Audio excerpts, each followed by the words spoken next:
Non, c'était pas le moment. Si, c'est bon aussi, je couperai très bien. Ok. Bonjour à tous. Bonjour à vous. Bonjour Fabien. Bonjour Julie.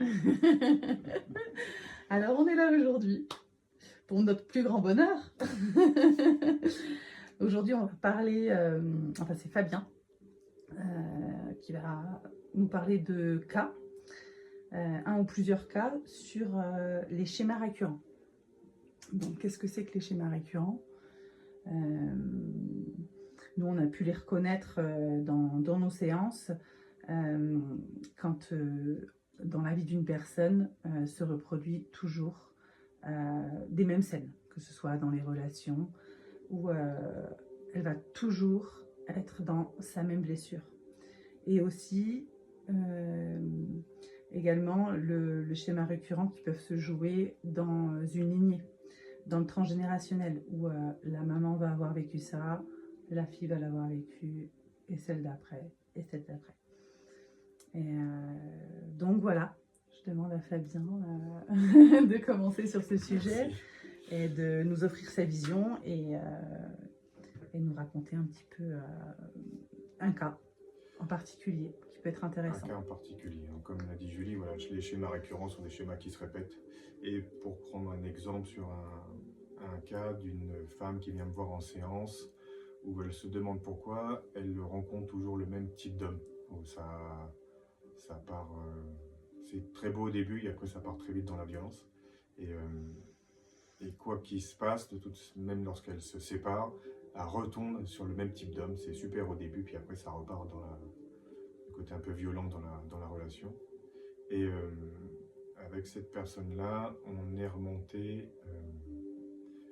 d'abord en forme d'écoute thérapeutique, où on a compris que c'était en lien avec sa mère, qui avait eu aussi subi des violences-là, et en fin de compte, elle portait aussi ça en elle, et en même temps, c'était aussi un besoin chez elle d'être aimée. Donc tant que j'étais avec la personne, et peu importe ce qui m'arrivait, tant qu'elle était avec moi, elle se sentait bien, même si elle prenait des coups. Et c'était compliqué pour elle de lâcher ça, parce que une fois que je me retrouve seul, en fait, je ne suis plus aimé, plus personne ne m'aime. Et on a compris voilà, que c'était un lien avec sa maman, et quelque part le manque d'amour aussi qu'elle avait pu avoir avec sa mère, parce que de mémoire, elle est partie très jeune, elle a quitté le cocon familial très très vite, et s'est très vite raccrochée avec une personne qui, au départ, l'a rassurée en tant que jeune fille, et très vite qui est devenue violente. Et elle s'est construite avec cette perception-là. Finalement, l'homme est violent avec moi, mais c'est parce qu'il m'aime. Et en fait, voilà, c'est une croyance qui a été construite. Donc on a été voir ça, et après on est parti en séance d'hypnose transpersonnelle pour vraiment aller casser la croyance. Excuse-moi. Du coup, pour ta patiente, elle, la violence que sa maman a vécue, c'est quelque chose qu'elle a vécu aussi au sein du foyer, ou elle ne l'a pas forcément vu, c'est quelque chose qui se faisait en aparté, mais en fait, c'est dans les mémoires que ça s'est transmis. Elle l'a vu. Elle l'a vu. Elle a vécu si, que voilà, l'amour entre un homme et une femme, ça passe, voilà, un homme et une femme, ça passe par ça. Ça se faisait comme ça. C'est ça. Voilà. Et donc, pour elle, c'était enregistré dans sa mémoire d'enfant. C'est ça. Okay. C'était son repère à elle. Voilà.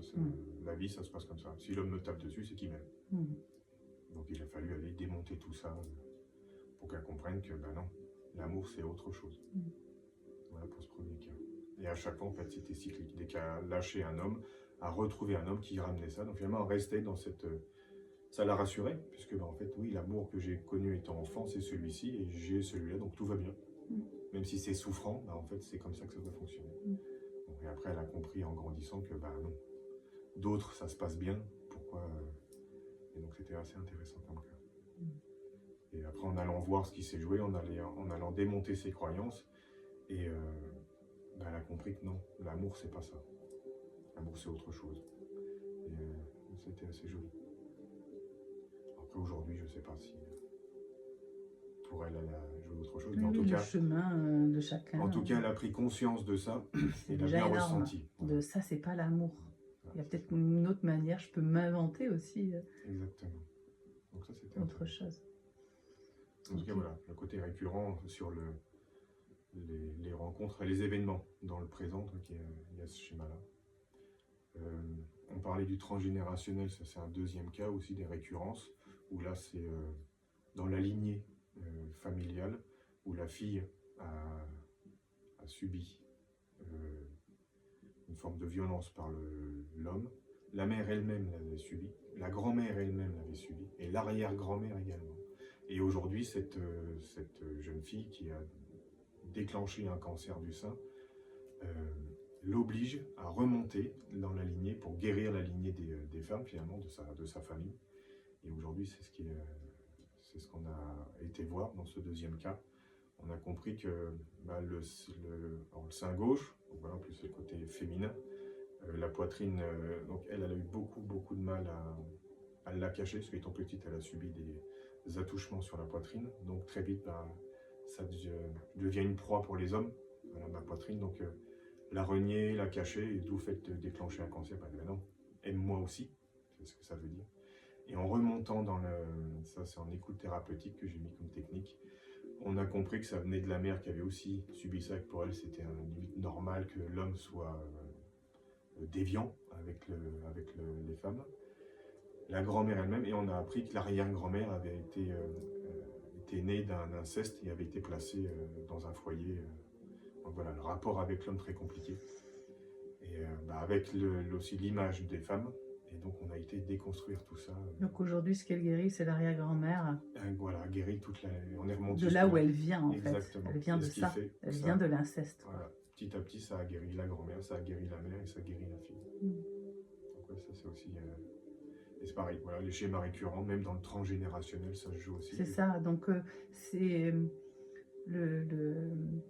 c'est pas obligé d'être connu ou vu, contrairement au premier cas où ta patiente avait vu sa maman se faire traiter de la sorte et avait défini que c'était de l'amour, donc elle faisait au final de la reproduction. C'était son point de repère.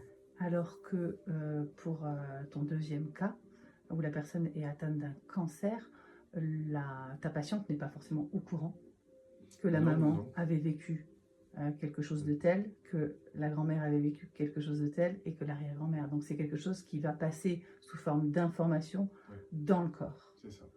Dans l'énergie et dans le corps. C'est là où c'est encore plus intéressant de voir aussi comment ça se transmet. Ça se transmet dans le vécu et ça se transmet dans l'information que nous sommes, en fait. Parce que nous portons l'information de nos ancêtres.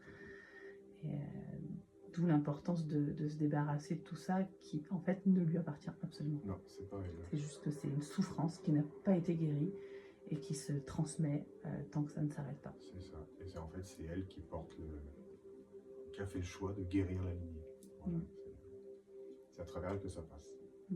Et elle a assez de conscience sur tout ça et elle connaît la réalité des choses et elle va pouvoir guérir vraiment du cancer. Et pas qu'il revienne, qu'il soit sous-jacent tout le temps en sourdine. Parce qu'il y a des gens, ils vont vivre leur cancer jusqu'à la fin parce qu'ils sauront prendre soin d'eux, du corps. Mais réellement, ils ne seront pas allés voir la blessure. C'est ça.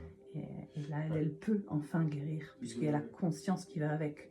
Je prends toujours en considérant que le symptôme vient simplement tirer une sonnette d'alarme. S'il y a un symptôme ou une maladie, qu'est-ce qu'elle vient nous raconter? Parce qu'on sait très bien que c'est un peu le drapeau. Et en allant poser la question, simplement, hop, ça remonte sur tout ça. Je suis là parce qu'il y a ça, ça y est, allez voir. C'est vraiment, c'est comme ça que je vois les choses aujourd'hui. La maladie, c'est pas un truc qui nous tombe dessus puis on subit. Non, ça vient nous montrer la maladie, le mal a dit, ça vient nous raconter quelque chose. Et en partant de là, on remonte sur l'histoire et ça permet d'aller quelque part libérer cette énergie qui a besoin d'être vue. Puis aimer finalement, c'est simplement poser de l'amour sur le truc et dire oui, ok, il s'est passé ça, aussi dur que ce soit. Et c'est ça qui est toujours beau, c'est parce qu'il y a une réconciliation qui se fait malgré tout et on sent que ça se libère. Et aujourd'hui, j'ai eu s'est fait opérer pour arriver un peu au bout. Une petite interlude. C'est la vie. Et pour arriver un peu au bout du cas, en fait, elle s'est fait opérer. Donc l'opération s'est très bien passée. Visiblement, ils ont aussi retiré analyse des différents organes. Il n'y a pas de métastase. Et au niveau ganglionnaire, les ganglions sont beaux. Donc peut-être que après on verra bien. Mais, en tout cas, elle avait déjà fait un sacré travail et du coup son cancer n'était pas méchant, comme on peut dire. Personne n'est méchant, mais dans le sens où des fois il faut y aller plus fort dans la guérison et c'est plus dur. peut-être Donc là, pour c'est elle, plus- ce sera plus doux Oui, c'est possible. que certaines autres personnes. Donc après, voilà, c'est vraiment d'aller comprendre On que lui ce qui souhaite. se joue, oui, voilà, c'est ce qu'on espère, mais donc ça se joue, il faut bien comprendre que ça joue souvent à d'autres niveaux. Et c'est là que c'est intéressant d'aller voir. Il n'y a pas de fatalité. C'est ça qui est intéressant de se dire, mince, je suis toujours la même chose, je suis toujours abonné au même truc. Non, c'est qu'il y a un truc à aller voir. Même l'événement qui est récurrent, c'est simplement la vie qui vient nous montrer, il y a quelque chose à aller voir, il y a quelque chose à aller voir. Donc, tant que tu n'as pas compris qu'il y avait un truc à aller voir, on va te resservir la même chose. Et ça, c'est intéressant. Alors après, Tant que tu n'as pas changé ta vision de C'est pouvoir le exactement. regarder. Il y a ça C'est aussi. Des fois, on ne l'a pas résolu, mais on a déjà changé la vision. La conscience qu'on met dessus nous laisse comme un peu de temps pour pouvoir prendre effet de tout. Parce que des fois, il nous faut du temps pour remonter c'est ça. partout et dans tous les espaces. Mais déjà, s'autoriser à regarder la maladie, le symptôme, la souffrance intérieure. Parce que des fois, il n'y a pas de symptômes, mais il y a des souffrances intérieures très fortes. Et c'est déjà ce qui peut nous permettre de ralentir, stopper et de calmer les effets qu'ont les schémas récurrents. C'est ça. Déjà ça. Donc voilà un peu ce qu'on peut dire sur, ce que je peux dire sur les schémas récurrents, c'est d'avoir cette conscience d'aller voir ce qui se joue. Ça permet de libérer. C'est un chemin qui est intéressant. Puis de se faire aider. Tout seul, c'est pas évident. Donc voilà. Voilà. Je crois que c'est le dernier mot. Fabien, Oui. ça va? Ça va pour toi, je Oui, t'ai pas c'est coupé. bon. Merci. Bonne fin de journée à tous. Merci, bonne fin de journée.